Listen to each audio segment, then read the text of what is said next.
Alors maintenant, nous irons un peu plus loin dans l'exercice que nous faisions. Alors ici, nous avons eu à faire quoi? Nous avons donc eu à calculer donc la moyenne des élèves au niveau d'une classe. Alors ce que je vais y ajouter ici, c'est que je vais donc permettre à ce que nous ayons donc des coefficients. Donc je mets ici donc un attribut nommé donc coefficient, 2 points, ici donc coefficient 4. Le français, je mets donc coefficient, je mets donc coefficient donc 3. Et en anglais, donc, je mets donc le coefficient 2. Alors maintenant, les moyennes, en fait, donc, seront coefficients. Alors, qu'est-ce que donc cela signifie? Cela signifie donc que ici, quand je calculais mes notes auparavant, je fais donc juste l'addition donc entre les notes simplement. Ce que maintenant je vais faire donc par ici, c'est que je vais donc devoir multiplier la note par la moyenne dite coefficient. Alors maintenant, étant donné donc que à ce niveau-ci, au niveau donc des élèves, ok, il y a donc la matière, il y a donc la valeur. Comment donc on fait pour récupérer la moyenne, donc on fait pour récupérer donc le coefficient lié à une matière, en sachant bien sûr donc que au niveau donc d'une note, nous avons l'ID ou l'identifiant de la matière. Donc ce qui donc il faut faire donc de récupérer donc à partir du tableau qui est ici, qui est le tableau des matières, le coefficient donc de la matière que nous voulons. Alors, comment est-ce que nous allons donc y procéder? Donc, lorsque donc, je parcours, OK, ici, la liste donc, des notes d'une personne, donc d'un élève, OK, et que je suis à l'intérieur ici, donc par conséquent, à l'intérieur, enfin, au niveau donc d'une autre précisément, où je peux donc retrouver donc les valeurs qui sont matière donc, et la valeur même de la note, OK. Là, je vais donc rechercher le coefficient. Je fais let matière est égal à quoi? Matière, point find, en parenthèse, E pour dire l'élément en question. Donc, voilà. Et E représente maintenant donc quoi? Un objet. Donc, représente au fait quoi? La matière, une matière précisément ici. Donc, qu'est-ce que je fais? Je fais maintenant donc E.id est égal à quoi? Est égal à notre point matière. Notre matière qui est l'ID de la matière est un point ID donc qui représente aussi quoi? L'ID de la matière dans mon tableau matière qui se retrouve ici. Donc, find est pour donc rechercher donc dans notre tableau. OK? Très bien. Donc, quand il trouve en effet donc la matière en question, alors matière donc prend l'objet donc qu'il a trouvé. Donc, quand je dis que un point ID est égal à notre point matière, et que je veux donc vérifier, je veux donc trouver dans mon tableau matière, ok, la matière donc qui a pour ID, l'ID donc que je suis, enfin, la note qui a pour ID la matière que je suis en train de parcourir actuellement. Ok, donc par ici, qu'est-ce que je vais faire? Donc console.log, pas besoin de console.log. Ici, je dirais donc que if matière. Donc, si la matière et que matière est différente donc de undefined. Donc, c'est pas donc un undefined, c'est un truc qui existe réellement. Qu'est-ce que nous faisons dans ce cas? Nous faisons donc note totale. Enfin, nous faisons plutôt, je reviens ici. Je vais donc grouper note totale plus égale notre valeur qui est ici. Parce que la note en question maintenant est égale à la valeur multipliée donc par la moyenne, enfin multipliée donc par le coefficient. Donc ce n'est plus juste une addition, je sais maintenant que note totale est égale à, mais plus est égal à note point valeur multipliée donc par matière point coefficient. Très bien. Donc, c'est ce que nous retrouvons donc comme résultat. Donc, notre total est égal à, plus est égal à, pour dire que notre total est égal à l'ancienne valeur, plus la valeur donc, de la note que nous avons actuellement, multiplié maintenant donc par la moyenne, enfin, multiplié maintenant donc par le coefficient. Je vais mettre ceci donc entre parenthèses, donc si je le veux. Alors, donc, c'est un peu donc comme ça, nous allons donc y procéder. Alors, après la calcul, donc quoi, la notre dite coefficient, pour calculer maintenant la moyenne, qu'est-ce que donc cela signifie? Il faudrait maintenant encore que nous puissions encore faire quoi? Nous puissions encore faire la somme des coefficients. Alors, on dit que ici, il y a donc trois matières. L'un est coefficient 4, l'autre est coefficient 3, l'autre est coefficient donc 2. OK? Donc, normalement, ça fait donc 4 plus 3, donc plus 2, ce qui fait donc 9, qui est la moyenne donc, enfin, qui est donc le coefficient total. Alors, comment donc récupérer donc ces valeurs? il suffit juste de faire matière, point, map, en parenthèse, E, pour dire que élément, donc élément, donc, point, coefficient. Donc, qu'est-ce qu'il fait? Il retrouve, en fait, donc, un tableau, OK, dans lequel, donc, on a tous les coefficients. Je peux passer, donc, lettre matière est égal à ceci. Je peux maintenant, donc, faire une console.log de matière. Donc, je mets donc par ici d'abord un nom qui est matière. Et ensuite, donc, ici, matière. Très bien. Donc, ici, je peux maintenant faire mon npm stats. Ici, j'ai une erreur. Il dit que cannot access matière before initialisation. Cannot access matière before initialisation, c'est la ligne numéro combien? Ligne numéro 98 qui est ici. OK. Ce que je vais faire, donc, je vais donc changer donc, le nom de la variable qui est ici parce que donc, il se paie comme il s'agit donc d'une variable qui a été déclarée auparavant et que donc je viens redéclarer, il y a un problème. Donc, je mets ici donc maths, simplement. Et ici donc maths, voilà un peu. Donc, ici, je reviens, je fais donc npm stats. Voilà. Donc, par ici, qu'est-ce qu'il affiche? Il m'affiche donc ma matière, OK? Enfin, les coefficients. Donc, j'ai donc un tableau donc, de 3 valeurs qui sont les coefficients. Alors, pour faire maintenant l'addition, qu'est-ce que je vais faire? Donc, à ce niveau, donc, si je voulais donc calculer donc quoi? La somme donc des coefficients. Alors, je vais donc exporter donc cette fonction-là, OK? En dehors donc de ma boucle, OK? Parce que donc c'est une fonction que je réussis à exécuter une seule fois et qui sera donc utilisée donc partout, OK? Donc, je viens donc par ici, je copie, je coupe ce qui est là, je remets donc ici au début. Let's matière donc point map, coefficient, tout cela. Alors, ici, maintenant, qu'est-ce que je peux faire? Je peux maintenant donc dire donc fait, enfin, for, en parenthèse, constante, en effet, matière, of matière, ok. Et donc ici d'abord console.log pour voir donc ce que matière contient. Matière, très bien.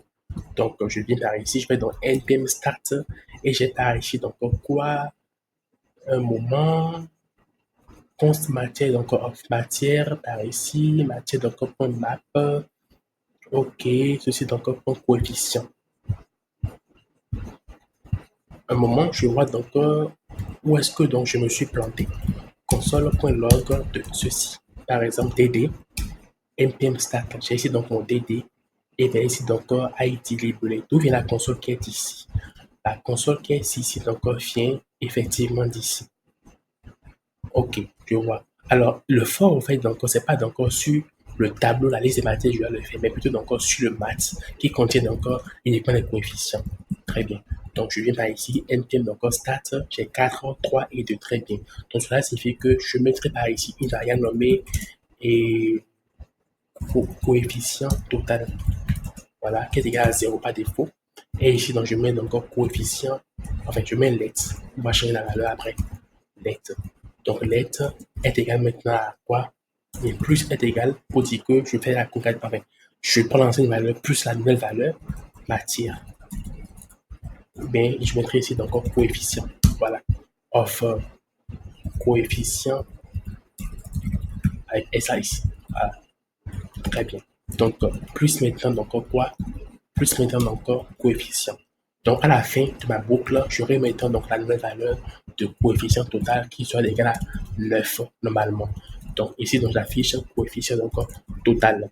Alors, par ici, j'ai donc quoi? Coefficient donc, total, faut donc 9. Très bien. Maintenant, je peux donc utiliser mon variable maintenant pour donc faire mon calcul de moyenne qui sera maintenant notre total qui est donc la note fois moyenne coefficient de chaque matière divisé maintenant donc par le coefficient total. Très bien. Donc, npm donc stat, je fais maintenant donc ici, je décommente console.log moyenne élève pour voir donc le résultat. Donc, je fais donc ici npm start et voilà un peu ma moyenne, les moyennes coefficients donc pour chaque élève. Alors, c'est la précision donc que je voulais également apporter donc à ce niveau-là. Alors maintenant, nous allons aller un peu plus dans le vif du sujet et nous allons voir comment est-ce que nous utilisons des packages au niveau donc, de Node.js. Alors, il faut savoir donc que, par défaut, Node.js donc, vient avec un bon lot de packages assez utiles et que nous aurons d'ailleurs l'habitude d'utiliser assez souvent dans nos différents programmes, dans nos différentes applications. Très bien. Alors ici, donc, je vais importer d'abord donc deux packages. Enfin, j'importe le package path, mais à l'intérieur duquel j'importe encore deux classes voilà, que j'aurai à utiliser. Alors, il y a dans la classe donc path, il y a ici donc la fonction donc directory name, dir name plutôt from. Voilà, paf. Alors ici, donc, qu'est-ce que donc ceci permet de faire? Il permet donc de retourner donc quoi? Et vous pouvez donc le voir ici, return le directory name of a path. Donc retourne donc quoi? Le répertoire donc parent donc d'un chemin qu'on lui a fourni. Donc c'est une fonction qui retourne le répertoire parent d'un fichier, enfin d'un chemin qu'on lui a fourni. Alors, l'importance en bas ici, donc je vais vous le montrer dans tout à l'heure. Alors, descendons donc complètement en bas de notre fonction, ok? Et ici, donc, on continue notre chemin. Là, on fait ici quelque chose. Nous maintenant appeler donc une fonction, on met encore, enfin, une variable. Fait une console.log en parenthèse de import.meta.uml. OK? Voilà un peu. Je fais donc npm start. Il m'affiche encore quoi? Le chemin donc d'accès à mon fichier. Donc, le chemin donc, OK? Qui permet d'accéder à mon fichier, donc il me l'affiche. Mais ce donc chemin ici, si par exemple, je ne peux pas donc l'utiliser pour pouvoir accéder à un de mes fichiers donc qui se trouve donc dans ce dossier. Donc, je vais vous montrer donc ce que je dis réellement. Alors, je vais par ici donc, je crée d'abord ici un nouveau fichier, nommé par exemple student.json. OK? Et à l'intérieur duquel j'ajoute ce tableau-ci. Voilà un peu. Je fais par ici. Voilà. Ce que je ferai par ici, c'est un JSON. Je vais enlever donc le tableau. Je vais donc prendre uniquement un seul élément dans tout ça. Je prends juste le premier objet. Voilà. Ok, un moment. Bon, simplement, je fais donc comme ceci. Note, ou bien je mets. Donc, je reprends. Ici, je fais donc ceci. Voilà. Donc, ici, je mets donc le nom. Le nom, le nom, le nom. Voilà. Ici, donc la note. Voilà. Ici, donc matière. Ici, donc valeur. Ici, matière, valeur. Je mets juste j'inclus donc chaque élément de chaque attribut avec un guillemet simplement. Voilà un peu. Voilà.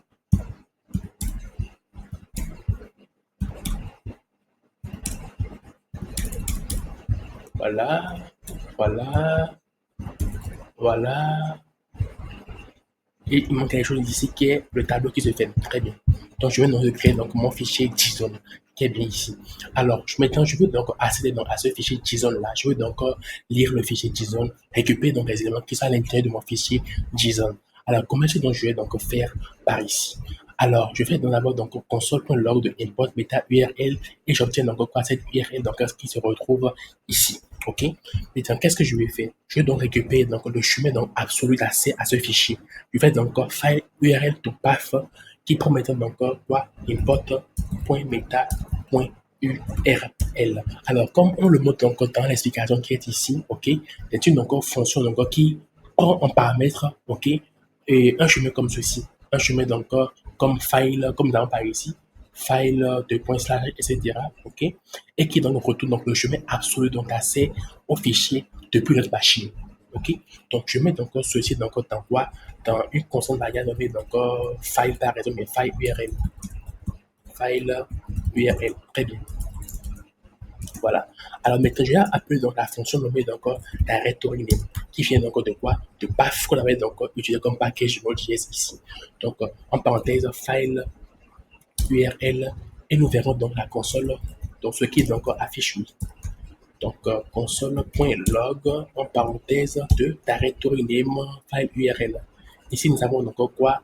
C serveur www.node.js.app.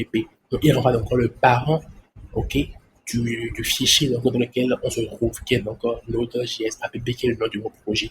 Alors, maintenant, je fais donc un path toujours, qui est donc le package que j'ai importé, point donc quoi? Point donc join pour donc accéder maintenant donc à mon fichier. Je fais donc path.join et je me parie donc quoi.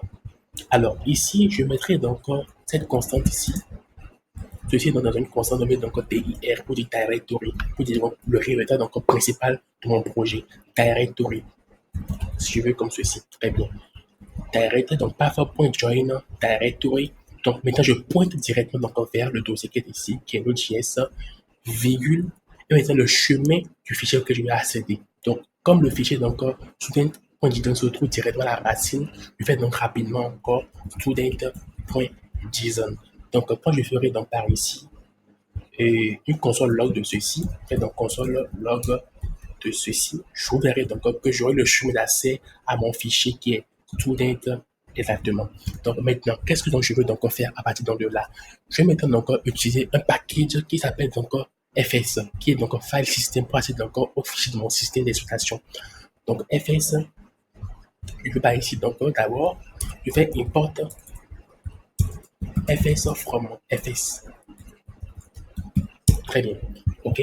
Maintenant, au niveau donc de FS, maintenant, qu'est-ce que je fais? Je fais donc FS donc point read file synchronous. OK. Donc, je veux donc lire le fichier de manière commande synchrone. Alors, pour donc lire donc le fichier donc en question, read file synchronous. À l'intérieur, donc je veux donc le path.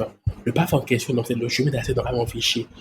Donc ici, je mets donc constante path to file qui est égal à path.join, tout ce qu'on a vu ici auparavant.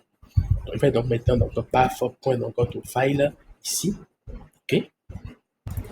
Donc, à ce niveau, donc, si on veut donc lire le fichier donc, de manière comme synchrone, alors il y a donc deux fonctions. Il y a donc le read file simplement qui est une fonction asynchrone. Ça veut donc dire que quand on déclenche le processus en réalité, et le processus donc peut continuer et toute tâche peut continuer à être exécutée, ok, avant donc bon, toute tâche continue à être exécutée jusqu'à donc ce que mon opération donc soit terminée et je reçois donc un retour, ok. Mais avec une fonction synchrone en effet, donc on attend en fait que l'opération donc s'exécute entièrement afin donc qu'on puisse donc continuer l'exécution de notre programme. Alors je vais vous montrer donc un cas par ici. Je fais donc ici un read file synchronous qui est ici. Donc ici, qu'est-ce que je fais? Je peux donc préciser le format donc, dans lequel je veux donc retourner donc, mon fichier. Alors, je peux par ici mettre en effet donc UTF-8, ok? UTF-8 par exemple par ici, UTF-8. Et ici, donc, qu'est-ce que je fais? Je fais donc constante file content est égal à fs.readFile synchronous. Donc, j'ai fait donc le résultat à file content. Et ici, je fais donc console.log de quoi? De file content, simplement. On va donc le contenu. npm donc start et me renvoie donc le contenu de mon fichier. Alors pour donc savoir quelle nature donc est mon contenu de mon fichier, je peux donc faire donc une variable nommée donc quoi type of pour voir donc la variable, quelle nature de la variable qui me renvoie. Donc je vais par ici donc npm donc start encore type of, il me dit que donc maintenant que c'est quoi, que c'est un string. Très bien.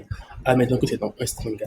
Alors maintenant ce que nous allons faire c'est que nous allons essayer de faire quelque chose rapidement. Je mets ici student avec S à la fin. OK? Et j'essaie donc d'exécuter le programme en question. OK? Vous voyez donc par ici donc, qu'il y a une erreur donc, qui est exécutée. OK? Alors pour éviter donc, que le programme en question donc, ne soit donc, automatiquement donc, bloqué lorsque donc, il y a une erreur donc, qui est générée, donc, pour mieux donc, capturer donc, les erreurs en réalité, nous devons donc utiliser donc, par ici ce qu'on appelle donc, les try cache. Les try cache permettent donc de pouvoir au fait et contrôler donc les erreurs, de pouvoir donc monitorer, je dirais plutôt donc de pouvoir donc attraper voilà les erreurs donc qui se produisent dans notre programme. Donc je passe donc un try, ok. Je mets donc le contenu de mon programme ici. Et ici donc je fais donc un cache. Je vais ici error, ok. Donc je dis que quand il y a une erreur, je fais donc plutôt au lieu d'arrêter donc le programme, je fais juste une console.log, console.error error qui est ici, en parenthèse, error. Très bien. Alors, avant donc, vous avez encore vu que ça déclenche donc des messages et tout cela par ici. Ici, je mettrai même juste une erreur est produite, simplement. Voilà. Donc, maintenant, je réexécute mon programme, node npm start, et qu'est-ce qui se passe? Malgré qu'il y a une erreur en réalité, c'est moi qui contrôle donc la manière dont je veux gérer les erreurs. Donc, je mets juste en effet une console au lieu de bloquer donc tout mon programme et d'empêcher l'exécution donc de mon code. Très bien. Donc, c'est donc l'importance de pouvoir donc utiliser des tries et des caches pour donc attraper donc les erreurs, les capturer les erreurs dans notre programme. Très bien. Alors, on a compris par ici donc que Ici, le type de contenu qu'on avait réussi, enfin qu'on avait reçu plutôt, ok, quand je viens par ici, je fais donc npm stats, le type de contenu qu'on avait reçu, c'est donc un string. Or que donc, c'était donc un JSON qu'on avait donc obtenu par ici. Alors, qu'est-ce qu'il faut faire dans ce cas-ci? Il faut que nous puissions maintenant convertir notre string en un JSON. Pour ce faire, nous allons donc faire quoi? Nous allons donc faire ici, transformer donc la constante file content en let's. C'est bon? Et maintenant, nous pouvons maintenant réaffecter donc une valeur à file content. On dit maintenant que file content est égal maintenant à quoi? JSON.parse en parenthèse file content. Donc là maintenant, nous allons donc convertir notre contenu en un JSON qu'on peut maintenant manipuler et sur lequel on peut faire donc des opérations comme nous le voulons. Exemple, je vais donc venir par ici donc, et faire donc file content. Et qu'est-ce que j'ai fait? J'ai donc récupéré juste les notes. OK? Mais juste le nom de la personne. Là, donc file content.nom simplement. OK? Et ici, donc, je fais quoi? Je fais donc une console log de ceci. De file content.nom. Donc ici, je vais donc quoi? npm start et j'ai donc récupéré quoi? Le nom. Le type de mon contenu est encore donc string parce que c'est pas donc après l'opération que je l'ai effectué. Donc je mets donc maintenant cette ligne ici après l'opération qui est JSON parse et je fais encore npm donc start, je mets encore un objet très bien. Donc maintenant c'est un JSON que je peux maintenant parcourir et faire donc ce que je veux avec. Donc c'est comment donc on peut donc utiliser la fonction donc readFile synchronously, enfin readFile sync pour donc faire une lecture donc synchrone d'un fichier. Alors lorsque nous mettons dans le passé maintenant, alors à l'étape asynchrone, ok, commençons dans un procédé donc pour l'étape dite asynchrone, enfin pour les fonctions asynchrones, je vous le montre. Ici, on fait donc fs.read file simplement. Et prend en paramètre toujours le path qui est toujours ceci. OK. Le formatage du fichier, donc UTF-8. UTF-8. Et par ici, donc deux paramètres qui est donc l'erreur et la data. OK. Voilà. Nous imaginons donc que s'il y a une erreur, au fait, s'il y a une erreur, OK, alors on déclenche une exception. Alors pour donc déclencher dans une exception, donc true, new, error, en parenthèse, et on met donc une erreur de point, ok. Et ici donc je peux donc faire maintenant plus erreur, voilà. Donc il y a une erreur donc qui se passe en réalité, donc je vais capturer automatiquement l'erreur donc à ce niveau-ci, et donc la fonction donc sera coupée. Donc il n'y aura plus donc poursuite de l'exécution du code que je vais écrire maintenant. Donc s'il n'y a pas donc d'erreur maintenant, que se passera donc-il? On va faire donc console.log de quoi? De data pour voir donc ce qu'il me retourne. Alors, je commente d'abord ce qui est ici. Je commente ce qui est ici. Je commente encore donc ce qui est ici. Je commente aussi donc ce qui est ici pour avoir une meilleure clarté dans ma console qui est ici. Donc, je fais donc CLS pour clean tout cela. Et maintenant, qu'est-ce que je fais? Je fais npm encore start. Et ici, donc, qu'est-ce qu'il donc me renvoie? Qu'est-ce qu'il me renvoie? Je vais encore effacer certaines choses par ici. Ou ici, je donne donc un nom à ma console, data, pour être plus clair. Data. Data, il y a un problème ici. OK. Data. Très bien. Alors, voici donc la data en question que je récupère. Donc, c'est quoi? C'est un string, en effet, donc, comme on l'a déjà vu auparavant. Donc, ici, donc, il suffira donc de faire les mêmes choses en réalité, qui est quoi? Qui est, voilà, je fais donc un let, JSON.parse, data. Voilà. Et ensuite, je peux donc faire console.log de file content.nom pour obtenir le résultat. Voilà. Très bien. Très bien. npm start. Et voilà, j'ai encore donc le même résultat. Donc, voici donc comment je peux donc traiter, au fait, ce cas donc de fonction donc asynchrone. OK? Donc, une fonction donc asynchrone, donc, OK, quand elle est déclenchée, après donc son exécution, il donc renvoie donc une erreur. Et dans le cas où il y a une erreur, il renvoie donc l'erreur et le résultat donc de la réponse en effet donc au processus que j'ai exécuté. OK? Alors, c'est donc le premier cas. Le second donc, cas qu'on aurait donc pu faire, nous verrons donc dans une prochaine vidéo. OK? Nous allons voir donc les airways ainsi que dans les async et comment on peut les utiliser simplement. Très bien.